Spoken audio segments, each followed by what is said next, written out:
It was a time of darkness, where hope seemed like a distant echo in a country destroyed by tyranny. Armed troops swept every corner, hunting anyone who dared to defy the regime. The streets, once vibrant, were now just shadows of a distant past, marked by the sound of gunfire and explosions. Amid this desolate landscape, 5 people raced against time. They were the last fragments of resistance, seeking one last thread of hope amidst the chaos. Lucas, a former soldier scarred by the war, led the group. His determined gaze hid his fear but not the responsibility of saving those beside him. By his side was his sister Anna, a journalist determined to expose the truth behind the terror that plagued her people. Miguel, the group's doctor, carried a heavy burden, to save lives in a world where death was the only certainty. Sarah, a young engineer, held back tears, fighting against the fear that gripped her heart. And finally, João, the oldest, a former naval engineer, was the compass guiding the group out of that hell. The night was cold and silent, except for the sounds of patrols echoing through the deserted streets. The group advanced cautiously, hiding in the shadows, avoiding at all costs the flashlights searching through the darkness. They had a plan: reach the port and board a cargo ship that, according to the resistance, was departing clandestinely in search of refuge. They reached the port. The wind cut their faces, and the smell of salt mixed with the odor of oil and rust. They spotted the ship, a silent giant, ready to depart. With João's help, they snuck inside, finding shelter among the rusted containers. The voices of the patrols grew distant, but the danger was still present. "It's now or never," murmured Lucas, his eyes scanning the surroundings. The ship began to move, slowly gliding over the dark waters, leaving behind the burning city and the voices of a past they were trying to forget. For 3 days, the sway of the sea was their only constant. The group remained silent, sharing the few supplies and water they had brought with them. But on the 4th night, the sky began to change. Thick black clouds covered the stars, and the sound of the sea turned into a deafening roar. João looked to the horizon and recognized the signs: a storm was approaching. A storm like he had never seen before. The wind began to howl, and the ship, which once seemed indestructible, started to sway like a toy in the hands of a giant. Lightning split the sky, and each wave rose like a wall of water, threatening to engulf everything. The group held on as best they could, but panic grew. "Hold on tight," Lucas shouted, trying to make his voice heard amidst the chaos. But it was too late.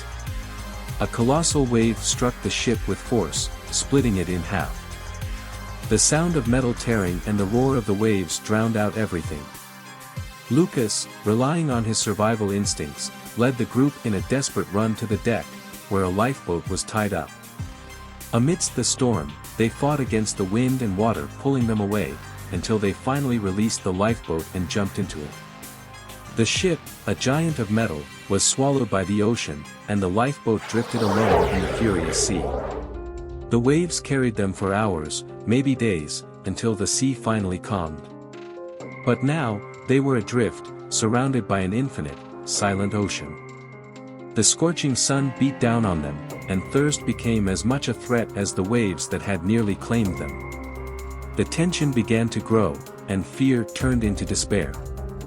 Miguel, trying to stay calm, proposed rationing the water, but Sarah, desperate, questioned, "What if we're never rescued?" Doubt settled into the group, and the unity that had kept them alive began to unravel. On an especially cold night, Miguel and João argued over how to divide the little water left. Words turned into shouts, and, in a moment of desperation, Miguel stumbled and fell off the boat. The group tried to reach him, but the darkness of the sea swallowed him whole. The silence that followed was devastating. Now, only 4 remained, and doubt lingered in every gaze. The days dragged on, and hope became a shadow. But on the 12th day, Anna saw something on the horizon. "Land," she shouted, and the exhausted group rowed with their last strength.